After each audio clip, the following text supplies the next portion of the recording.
According to David Glass, there are two things that distinguish Sam Walton from almost everyone else. First, he gets up every day bound and determined to improve something. Second, he's less afraid of being wrong than anyone. And once he sees he's wrong, he just shakes it off and heads in another direction. But how did this man build a multi-million empire from scratch? A poor farmer who had lost all hope and was repeatedly told that retail business was out of his league. He went ahead and proved every single soul that doubted him wrong. This is the success story of Sam Walton's Walmart. Sam Walton is an American businessman, entrepreneur, and founder of Walmart.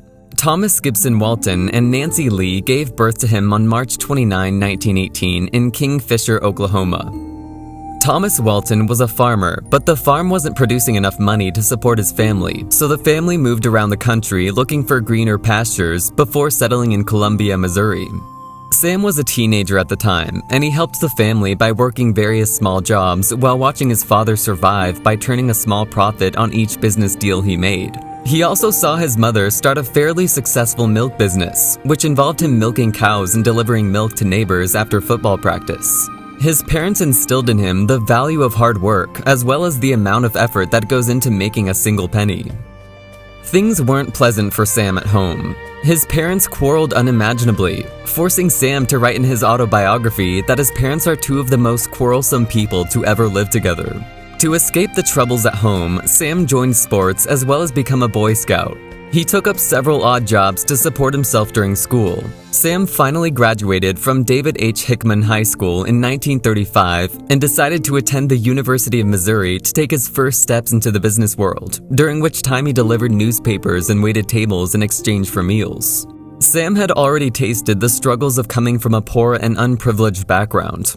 It was now time for him to step into the world of business. He got appointed as a sales trainee at JCPenney, a small shop in Des Moines, Iowa. Sam turned out to be their worst employee because of his lack of experience.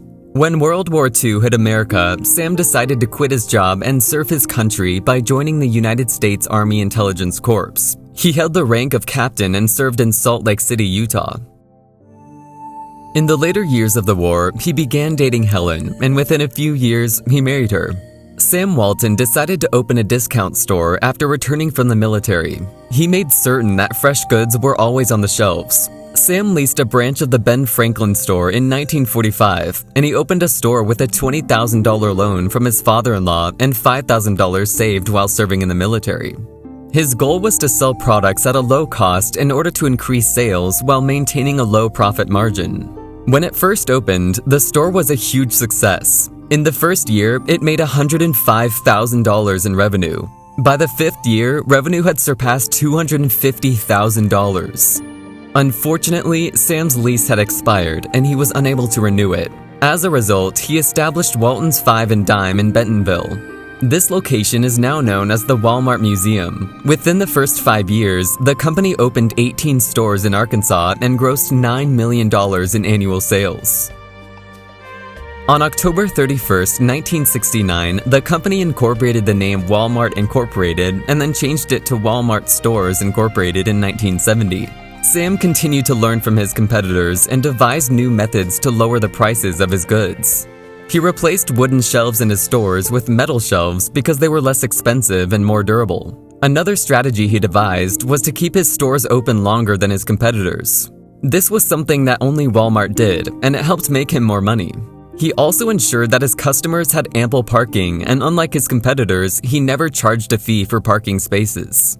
Until 1969, Sam Walton had used profits and borrowed money to fund the expansion of his business. But in 1970, Walmart began to trade stocks and went on the New York Stock Exchange list. During the first stock split in May 1971, the price per share was $47. In 1973, the stores entered Tennessee, Mississippi, and Kentucky 1974. As the company entered Texas, it had 125 stores, 7,500 employees, and sales of $340.3 million. In the 1980s, Walmart completed 25 years and rapidly grew in business. The company had 1,198 stores with over 200,000 employees and an annual sale of $15.9 billion. By 1985, Sam Walton became the richest man in the United States of America, as Forbes magazine stated in one of its articles. Sam owned a fortune estimated at more than $2 billion. Sam Walton died in 1992 at 74 years old, and Rob Walton took over as chairman. There were 1,928 stores with 371,000 employees. Sam Walton died, leaving 4 children and a fortune estimated to be worth more than $3 billion, and David Jack took over as CEO. President George W. Bush Jr. awarded Sam the Presidential Medal of Freedom in 1992, one of the nation's highest honors. Quote, "Sam Walton was an original American who represented the entrepreneurial spirit and epitomized the American dream," said Mr. Bush. In 1996, Walmart opened its first store in China. In 1997, the company made a total of $100 billion in sales. After 8 years, the CEO of Walmart changed again. In 2000, H. Lee Scott Jr. became CEO, and Walmart.com was launched to provide online shopping for U.S. customers. Around 3,989 stores were flared, and 1.1 million people were employed.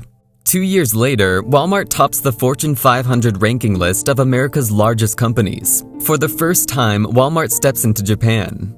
Walmart has always been into charity work. It helped the USA a great deal during the hurricanes Rita and Katrina. They offered $18 million and 2,450 trucks of goods to the people. They also started an environmental saving program. In 2006, Walmart started a $4 generic prescription program. 3 years later, Mike Duke became the CEO, and under his guidance, the sales reached above $400 million and entered Chile. Before celebrating its 50 years in 2012, Walmart entered India and South Africa to launch global sustainable agriculture to strengthen farmers and offer high-quality foods to customers. Walmart successfully surpassed 10,000 retail units around the world. A few years later, in 2014, Greg Foran became the president and CEO of Walmart.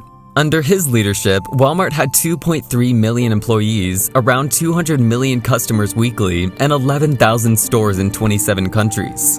In another 3 years, John Furner became president and CEO.